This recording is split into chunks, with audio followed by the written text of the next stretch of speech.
Hello again, everyone. My name is Elliot Gu. I'm the co-founder and chief analyst at Deep Dive Investing. And this is actually it's part two of a two-part video.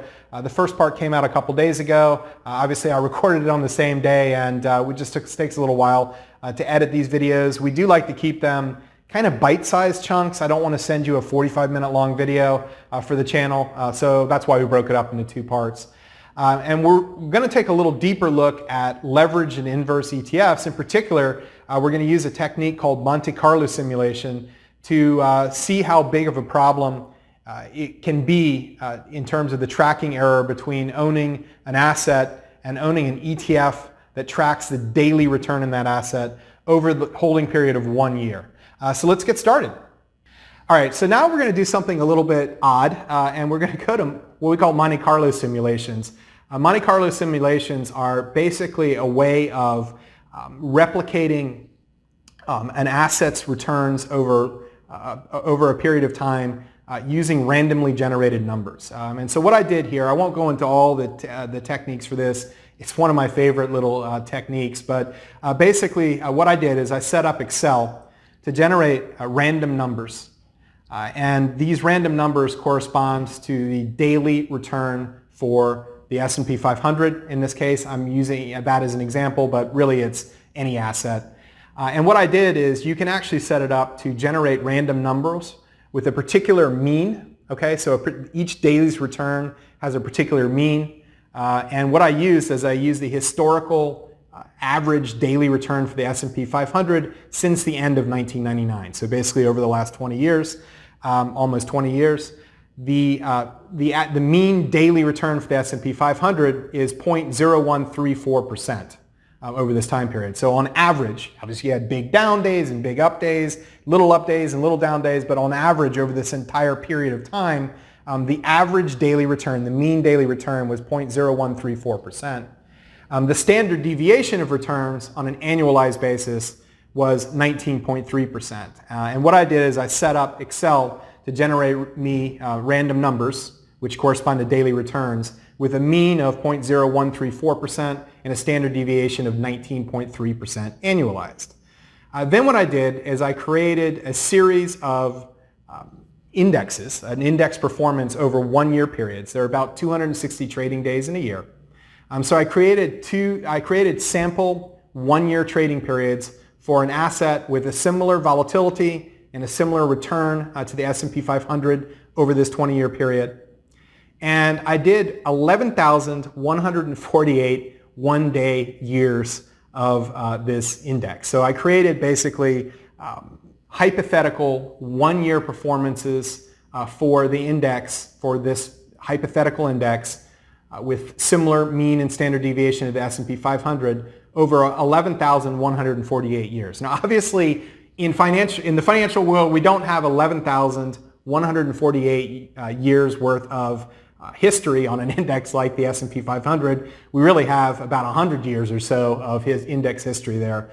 So what I'm doing is I'm using these random numbers to create similar returns over a much longer time frame than is actually observable in nature. Over this time period, over this simulated time period, these 11,148 260-day years, the average return for the index over the whole year was 3.68% using that mean and standard deviation. The average return for the S&P 500 on 1 day basis over the last 20 years with that standard deviation. The actual annualized price gain for the S&P 500 since 1999 is about 3.27%. So you can see those numbers are, and you might think, well, that seems kind of low. Well, most of the S&P 500's return since the end of 1999 has come from dividends, or a big chunk of our returns have come from dividends. I mean, it has not been a great period for the S&P 500. You know, we had a big sell-off early in 2000, a big rally to the 2007 top, then an even bigger sell-off during the Great Recession, and then more recently a rally to new highs. But taken as a whole, it's been kind of a subpar period for stock returns. But you can see that my simulated index returns are pretty close to what actually happened on average. So that tells you that this is a pretty good model, if you will, of an index like the S&P 500 over time. Here are examples of 2 one-year histories I created for the S&P 500. Again, these returns are nothing historical. It's all randomly generated, but it is randomly generated with similar to returns to what we've seen from the S&P 500 historically. And you can see some of these indexes went up a lot. They all started at 100. The blue line there went up, made 20% in the year. The orange line made a negative 10% return basically over that 1-year period. And I did 11,148 of these individual index returns. Again, don't worry, I didn't do it by hand. Excel allows you to do this relatively easily. So what I wanted to do was create a hypothetical 2 times leveraged ETF on this hypothetical asset. So this asset over time every day has a randomly generated return with a mean of 0.0134%, a standard deviation of 19 point whatever percent annualized. And what I found was that, and then I created a theoretical index ETF which tracks twice the daily return in that asset. So let's say the asset was up 0.5% on day 1. Again, totally randomly generated, then the ETF would be up 1%. And I looked at the compounded effect of these changes over the course of a year. So in other words, I'm looking at what's the compounding error like for a whole year of trading for a 2 times leveraged ETF on an asset like the S&P 500. Remember, I told you volatility is absolutely crucial. The more volatile the asset, the bigger the compounded return problem, the compounding error. So what I'm looking at is on these 11,148 synthesized years, if you will, simulated years, what's the normal compounding error over the course of an entire year? So how big of a problem is this if you went out and you bought the S&P 500 2 times leveraged ETF over a 1-year period? The mean deviation, the average deviation of the cumulative return on the index and the total return on the leveraged ETF is about 0.083% over the course of a year.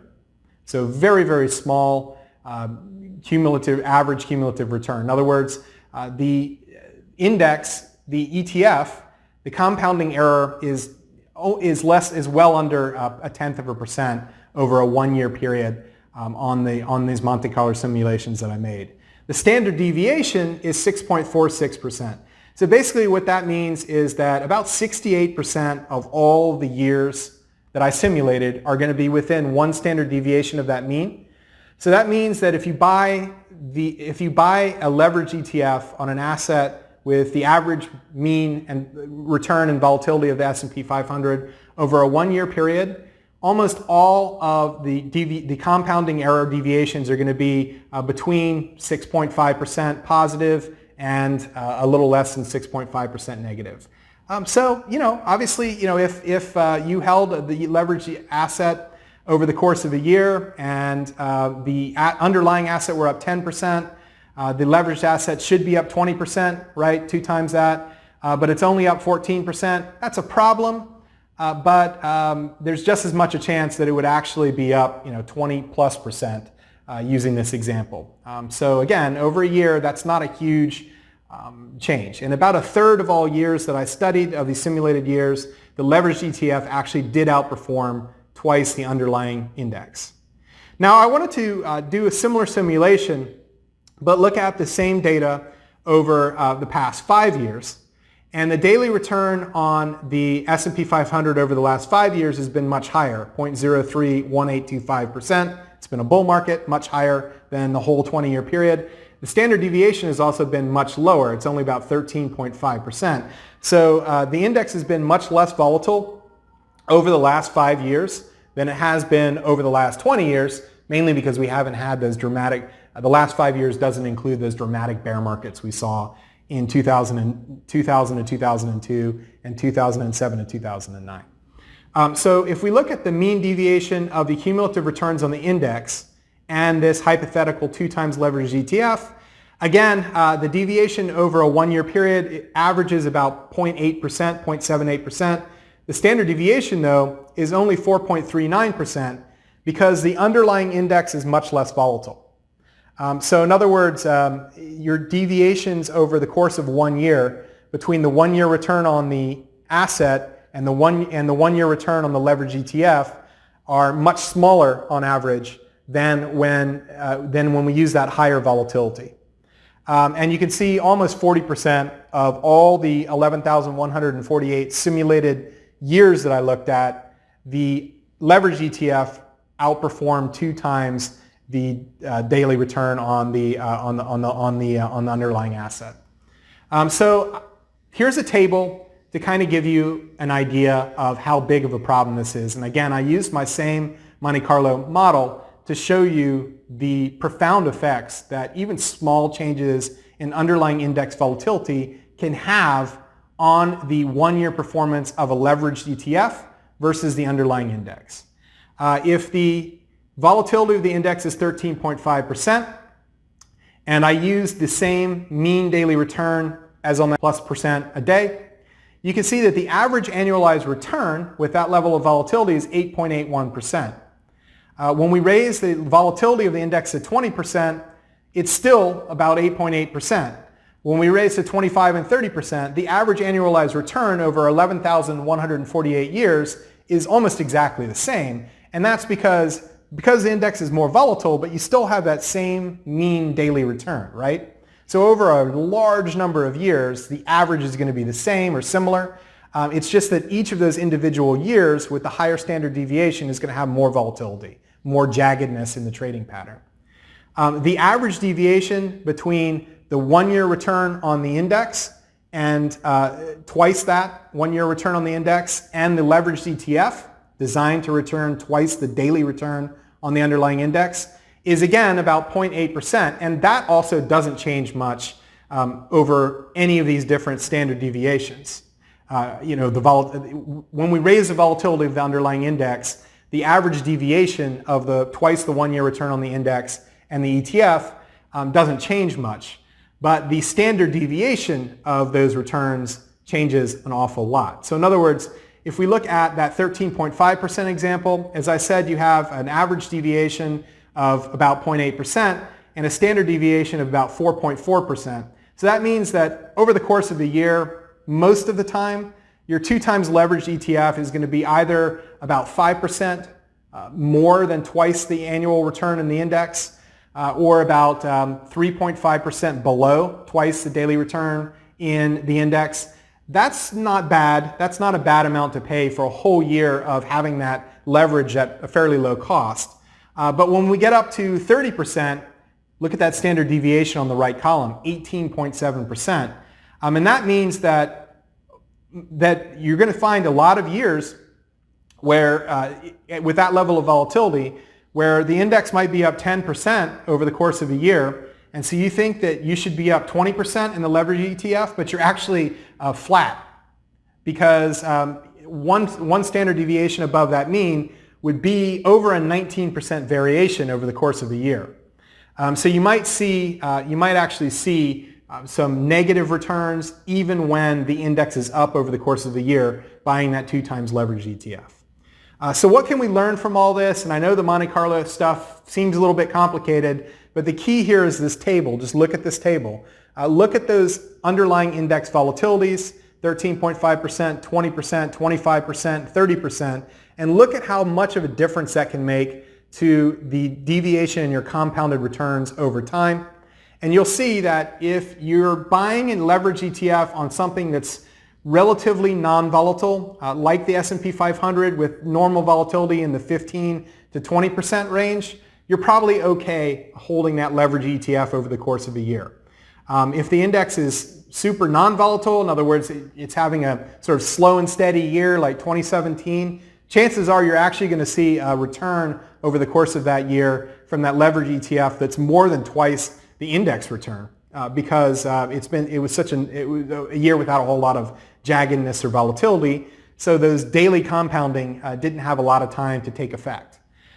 If you have a very volatile asset, an asset which is, say, 3 times as volatile or so, 2 to 3 times as volatile as an S&P 500, then holding it for a year is probably not justified, because chances are that there's a good chance that the index could go up in value, but your 2 times leveraged ETF will actually go down in value, and that's not very useful at all. So let me distill this into kind of a rule of thumb for you. It really depends, it's horses for courses, right? It really depends upon what you're trying to do.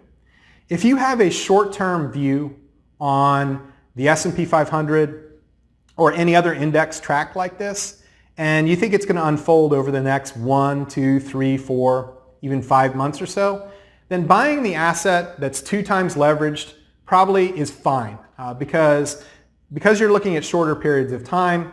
The compounding error doesn't have enough time to become that meaningful on average. So unless it's a super volatile asset, buying the leveraged ETF for shorter holding periods as a trade, if you will, can make a ton of sense. If you're looking to, for example, hedge your portfolio, in other words, let's say that you think 6 months from now, the S&P 500, you think this thing is going into a bear market next year. I don't want to sell all my stocks outright, but I want to reduce my exposure to the broader market. So maybe you buy the inverse ETF, but not the leveraged inverse ETF, and that will reduce your compounding error and allow you to hold that index over longer periods of time. So if your index is very volatile, if your underlying index that you're looking to track with a leveraged fund is very volatile, has a lot of annual standard deviation, if you will, of returns, then you definitely don't want to touch the leveraged long or leveraged short products because you probably will have a huge compounding error over the course of a year. If it's less volatile, you can do the 2 times leveraged ETFs for shorter holding periods, and you should use the unleveraged ETFs for longer holding periods or for hedging. And that's why in services like Pig versus Bear, which is our short-term trading service, we often opt for the more leveraged ETFs because we're looking to play short-term moves in the stock market or oil or things of that nature. Whereas in a longer-term service where we have a recommended portfolio of assets like deep dive investing, that's where we would probably opt for the unleveraged ETFs because we want to be able to hold it for longer periods of time. So I hope that helps demystify leverage and inverse ETFs and show you how big of a problem compounding can be, when you should buy a leverage ETF, and when you should perhaps avoid buying a leveraged ETF and opt for the unleveraged version instead. I hope you found that useful. If you did, please feel free to hit the like button below your screen there. That really helps us out a lot. Also consider subscribing to our YouTube channel, Deep Dive Investing. It's absolutely free. And once you subscribe, if you hit that bell icon, it'll notify you every time we post a new video to the channel. So you can always watch these as soon as they come out. Again, absolutely free. Thank you very much for listening to me today. And please hit that subscribe button below if you enjoyed today's video. Thanks again.